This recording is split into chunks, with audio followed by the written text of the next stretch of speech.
Last हमने पढ़ा था कि कैल्शियम हमारी बॉडी कैसे रेगुलेट करती है। उसमें काफ़ी हार्मोन्स और काफ़ी टिश्यूज़ इन्वॉल्व थे। अब हमने पढ़ना है कि ये बोन जो है इससे कैल्शियम कैसे रिजॉल्व होता है, कैसे ऐड होता है, कैसे मतलब बोन ये जो है रिपेयर होती है, कैसे डैमेज होती है, वो सारा आज हम इस वीडियोस में देखेंगे।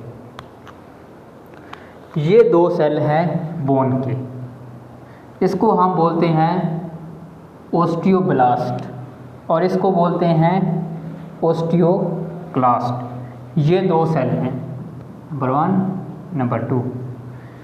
अब इन दोनों का काम है, इसका काम है कैल्शियम को बोन से रिजॉल्व करवाकर ब्लड में ट्रांसफ़र करना, और इस सेल का काम है ब्लड से हमारी जो है कैल्शियम उसको ट्रांसफ़र करके बोन में ऐड करना और बोन को रिपेयर करवाना।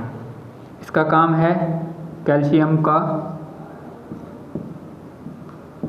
इसका काम है कैल्शियम बोन्स से निकालकर ब्लड में ट्रांसफ़र करना,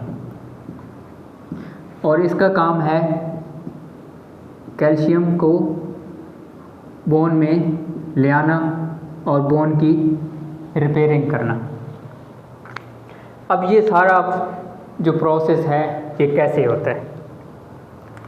अब पैराथायराइड हार्मोन जो है, जब कैल्शियम लो हुआ तो पैराथायराइड हार्मोन जो है वो एक्टिव हो गया और हमारी बॉडी में रिलीज़ हो गया। अब ये हमारी बोन्स तक पहुंचता है और इस सेल के साथ ये रिसेप्टर लगा हुआ है, यहाँ पे पैराथायराइड हार्मोन रिसेप्टर बोलते हैं इसको, इस सेल के ऊपर जो होता है, और ये पैराथायराइड हार्मोन इसके साथ अटैच हो जाता है। अब अटैच होकर ये क्या काम करता है, ये इसके 3 काम हैं। जब पैराथायराइड हार्मोन ओस्टियोब्लास्ट के साथ अटैच होता है तो ये 3 काम करता है। क्या काम करता है? नंबर 1, प्रोलिफरेशन करवाता है, इस सेल की जो क्वांटिटी है वो इंक्रीज़ करवाता है। नंबर 2, ये ओपीजी करवाता है, ओपीजी जो है इसको एक्टिवेट करवाता है। ये ओपीजी क्या है?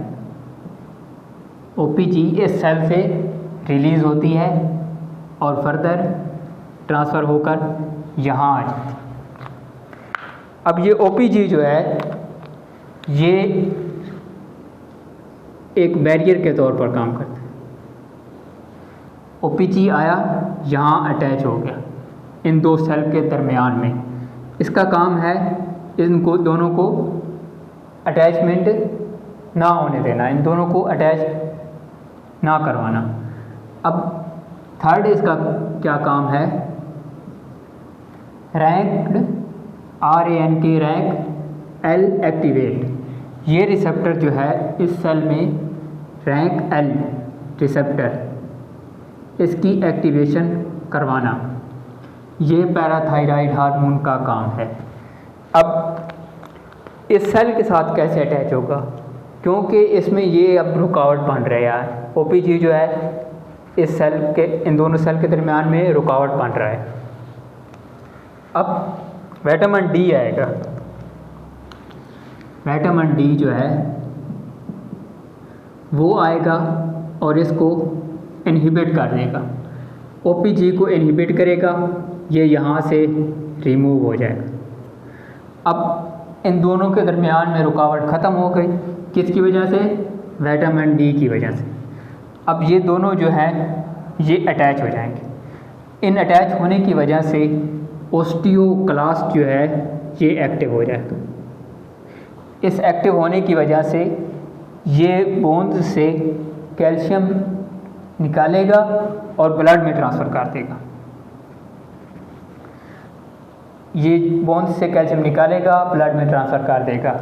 ऐसे ये प्रोसेस करता रहेगा जब तक इसके दरमियान में ओपीजी नहीं आ जाता, ये अनएक्टिव नहीं हो जाता, ये बोन को खाता रहेगा, जैसे बोन्स डैमेज होती रहेंगी।